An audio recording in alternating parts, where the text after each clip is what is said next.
Uma vez dando continuação à nossa primeira aula, que foi terminologia cirúrgica, hoje eu vou ensinar para vocês a metodização cirúrgica, que é a nossa aula número 2. Metodização cirúrgica significa técnica operatória. É aquela técnica em que o cirurgião entende, estuda e executa o passo a passo de cada cirurgia. A técnica operatória ela é dividida em tempos operatórios. Primeiro tempo de cortar, ou seja, fazer a diérese dos tecidos. Segundo tempo de hemostasiar, que é o tempo de parar o sangramento, que foi provocado inclusive pela diérese. Terceiro tempo, a exerese cirúrgica, ou seja, a cirurgia propriamente dita, o objetivo daquela cirurgia. Quarto tempo operatório é a síntese, que é aquele momento em que vai resolver, solucionar, fechar, terminar o procedimento cirúrgico. É a síntese, é o tempo de suturar, é o tempo de finalizar a cirurgia. Na diérese, nós precisamos entender que a palavra é uma palavra grega, por isso que não está soando tão confortável aos seus ouvidos. Diérese significa corte, incisão, divulsão, são algumas palavras que nós vamos precisar familiarizar. Corte, incisão, divulsão, abertura dos tecidos e das cavidades. Incisão é uma palavra que significa corte com bisturi. Então é aquele primeiro corte ou os cortes da cavidade, mas todos com o cabo de bisturi e com as lâminas de bisturi. Divulsão já é diferente da incisão. Divulsão é realizado com tesoura curva ou então com alguma pinça curva, tipo a Kelly curva. O objetivo da divulsão é preservar os tecidos que estão sendo cortados. A diérese não. A diérese é um corte fino, é um corte preciso, em que ele não discrimina o corte. O cirurgião passa o bisturi e ele não sabe o que tem ali abaixo. A divulsão não. Quando ele pede para o instrumentador uma tesoura curva, ele quer abrir as estruturas, mas ele quer abrir essas estruturas e preservar as estruturas que tem em volta daquela região. Vamos entender um pouco mais a respeito da incisão. Incisão, como dito anteriormente, é um corte com bisturi. O bisturi ele é composto de um cabo metálico e lâminas removíveis. O cabo vem dentro da caixa de instrumental cirúrgico e as lâminas vêm da farmácia do centro cirúrgico. Então nós vamos aprender os cabos, as respectivas lâminas, como veremos a seguir. Os cabos de bisturi são número 3, número 4 e número 7. Para o cabo de bisturi número 3, ele vai receber as lâminas de número 10 até a número 15. As mais usadas, as mais comuns para cirurgias, são as de número 11 e 15. Para que tipo de incisão? Para incisões menores. E eu coloquei em verde um exemplo para você, como por exemplo uma cirurgia de mão, também uma cirurgia infantil. O cabo número 4, ele recebe as lâminas de 18 até a 26. As mais usadas são 21, 23 e 24. Para que tipo de incisão? Mais uma vez, para incisões maiores, viu a diferença? Cabo 4 maiores, cabo 3 menores. E eu coloquei em verde um exemplo para você, como por exemplo a laparotomia. Lembra da terminologia? Láparo, cavidade abdominal. Tomia, abertura, ou seja, incisão. Então, a laparotomia é uma abertura de cavidade abdominal e há necessidade de um cabo maior com lâminas maiores. Agora, o cabo número 7, ele recebe as mesmas lâminas do 3, você notou isso? E as mais usadas também são as mesmas lâminas do 3. Mas olha o tipo de incisão. Incisões delicadas, não são incisões menores como a cirurgia de mão. Delicadas, como por exemplo, coloquei em verde aqui para você, um exemplo da cirurgia cardíaca, mas poderia ser também transplante, poderia ser neurocirurgia, e incisões em que vai haver necessidade de uma delicadeza maior do que os outros cabos. Agora, relacionado ao corte corte com tesoura, nós temos divulsão. É uma palavra grega também, divulsão. Ou seja, cortar com tesoura curva. Viu como que é diferente de incisão? Agora nós vamos trabalhar com divulsão. Dentro da diérese existe incisão e divulsão. Por exemplo, a Metzenbaum, que é uma tesoura de divulsão, a Metzenbaum, para a divulsão, ela é curva. Metzenbaum, curva. Ela divulsiona tecidos e órgãos. A tesoura de Mayo para a diérese é uma tesoura de Mayo curva. Ela divulsiona tecidos fortes, como por exemplo o músculo. Ela está lá na caixa da ortopedia, ok? A tesoura de íris é uma tesoura bem pequenininha. Ela divulsiona tecidos superficiais, como por exemplo na cirurgia de mão. A tesoura de Vanas é uma microtesoura. Ela divulsiona microtecidos. A gente encontra a tesoura de Vanas lá na caixa de microcirurgia, de cirurgia vascular, de neurocirurgia. A tesoura de Potts é uma tesoura que nós chamamos de tesoura angulada de Potts. Ela divulsiona artérias. Nós podemos encontrar a tesoura de Potts lá na caixa da cirurgia cardíaca, da coronária, da neurocirurgia. O segundo tempo operatório é a hemostasia. Hemo é um prefixo que significa sangue. Stasia é um sufixo que significa parado. Hemostasia é parar o sangramento. Existem alguns tipos de hemostasia. Existe hemostasia temporária, é aquele tipo de hemostasia em que o sangue para por um determinado período, um período curto de tempo. Por exemplo, o torniquete, a Kelly curva, as clampes vasculares são instrumentais e dispositivos usados para parar o sangramento por um período curto, em que o cirurgião precisa continuar fazendo a cirurgia, mas aquele vaso precisa ficar sem sangrar. Outro tipo de hemostasia é a definitiva, que significa parar o sangramento de forma definitiva. Esse tipo de hemostasia é a cauterização, a ligadura com fios e clipes. O cirurgião precisa que aquele vaso não sangre mais.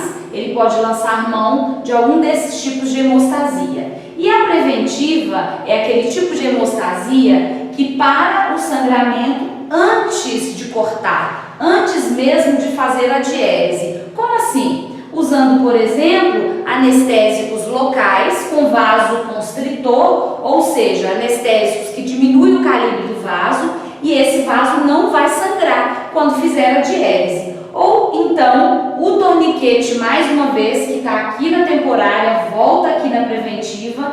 O torniquete é colocado no membro superior ou no membro inferior e vai parar o sangramento naquela região por um período, de forma temporária ou de forma preventiva. Agora vamos falar da Kelly curva. Kelly curva é uma pinça. Como tal, ela vai parar o sangramento por um determinado período, porque o cirurgião ele não pode deixar a pinça dentro do paciente. Então ela para por um determinado período fazendo hemostasia temporária e nós vamos aprender que o aparelho de eletrocautério vai trazer energia para cauterizar, para queimar esse vaso e não sangrar mais. Muito bem, a Kelly curva ela é dividida em mosquito, média e longa, por causa do tamanho da cavidade. A Kelly curva mosquito é a menor pinça hemostática. Ela é curva e faz a hemostasia temporária de vasos superficiais. Geralmente ela está sempre associada a caixas infantil, caixas de cirurgia de mão, caixas menores para vasos superficiais. Depois nós temos a Kelly média, curva média. Ela faz a hemostasia de vasos de média profundidade. São aqueles vasos que não estão em superfície, estão em média profundidade, como por exemplo a musculatura. Também temos as Kellys longa, pinça hemostática, pinça Kelly curva longa. Já a Kelly longa faz hemostasia de vasos profundos, de grandes cavidades, de estruturas bem profundas de órgãos. Isso relacionado às Kellys. Agora o que eu preciso passar para vocês também é relacionado ao aparelho de eletrocautério que vai contribuir para transformar a hemostasia temporária da Kelly curva numa hemostasia definitiva. O aparelho de eletrocautério funciona da seguinte maneira: ele tem os seguintes componentes. Ele tem o aparelho, que fica lá no chão, aos pés do paciente. Ele tem um pedal de controle ou de comando. Esse comando ele também pode ser manual, na própria caneta de cautério. Ele também tem uma placa. A placa é utilizada para energia monopolar. Ela faz o polo negativo da cauterização.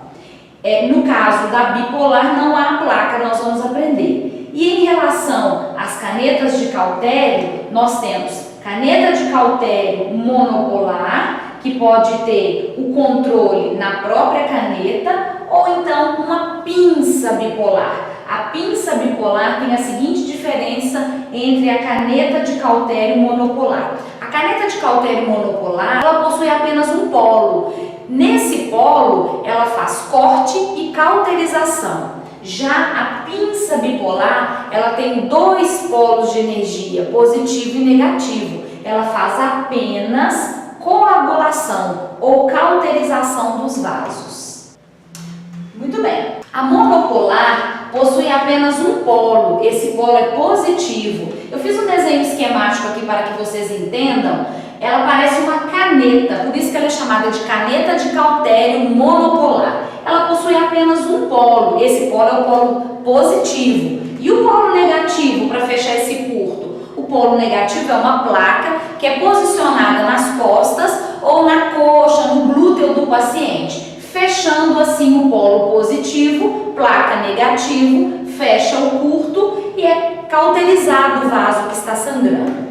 No caso da bipolar, a própria pinça possui dois polos, positivo e negativo. Então não existe a necessidade do posicionamento da placa. O negativo e o positivo se encontram, fazendo a cauterização dos vasos.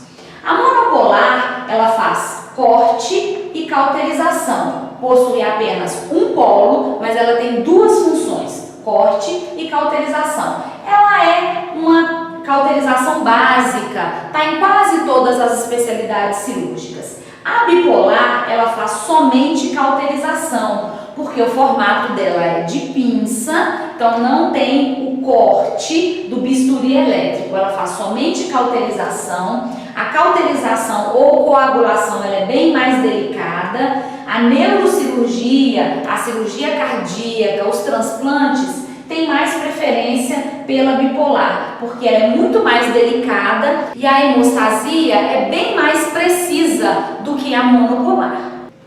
Muito bem, vamos falar um pouquinho agora sobre a exerese. A exerese é o terceiro tempo operatório. Nós já vimos a diérese, que é o corte, a hemostasia, em que para o sangramento, depois chega a exerese cirúrgica. A exerese é a cirurgia propriamente dita, ou seja, o ato cirúrgico, o objetivo daquela cirurgia. É por isso que tem tantas especialidades cirúrgicas. Cada especialidade realiza uma exerese, com um instrumental específico, com caixas específicas e técnicas específicas. Por exemplo, para remover um órgão, a exerese é a ectomia. Para poder alterar a forma de um órgão, tanto com finalidade de fazer, esteticamente falando, né, uma alteração em forma de estética, ou mesmo uma alteração de função, é a plastia. E a pexia é a suspensão, a fixação de algum órgão. Então tudo isso é exerese cirúrgica, é a cirurgia propriamente dita, é o ato cirúrgico, é o objetivo da cirurgia.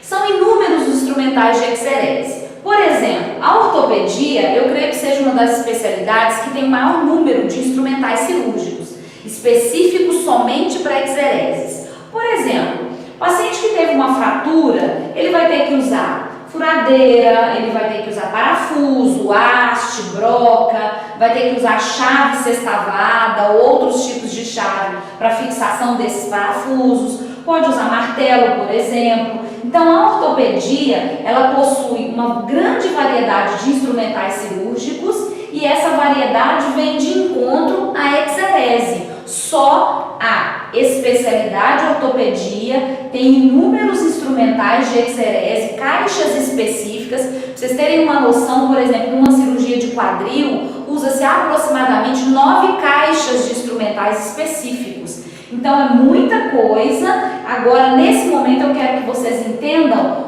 por exemplo, que a exerese ortopédica possui alguns representantes, como o martelo, como eu já disse, a furadeira, a goiva, as chaves, tanto faz se ela é sextavada, se ela é chave como se fosse uma Phillips, os parafusos, que pode ser cortical, esponjoso, vários outros parafusos, as hastes que são colocadas dentro do osso, intramedulares, as brocas que trabalham com as furadeiras e assim por diante. Agora vamos para o último tempo operatório. O último tempo operatório ele é chamado de síntese. Síntese significa suturar, aproximar, unir, fechar, reparar. Na finalização da cirurgia, há necessidade de fazer a sutura, que é o fechamento da cavidade, que é a união das bordas da ferida cirúrgica. Os instrumentos oficiais, um dos que eu listei para vocês aqui, é o porta-agulha. O porta-agulha ele é um instrumento oficial de síntese. A sua principal função é conduzir a agulha, juntamente com o fio de sutura, através da cavidade para fazer a sutura cirúrgica. Eu dei alguns exemplos. O Maioegar é um porta-agulha básico, está na caixa básica, ele faz suturas simples, suturas básicas. O Mathieu é um porta-agulha que está lá na caixa de mão, na caixa de bucomaxilo, na caixa de otorrino. Ele é um porta-agulha superficial, ele é bem menor e ele atinge pequenas superfícies. E o Castroviejo, ele é um porta-agulha de microcirurgia, é chamado de micro porta-agulha, ele é utilizado para microsuturas, como por exemplo, sutura de tendões, de nervos, na neurocirurgia, na cirurgia cardíaca e na oftalmologia. Então, esta foi a aula de metodização cirúrgica. Relembrando, a metodização cirúrgica ela é dividida em 4 tempos operatórios: diérese, hemostasia, exerese e síntese. Você tem alguns exercícios para fazer na sua apostila, então vamos lá, vamos exercitar e vamos dar continuidade às nossas próximas aulas.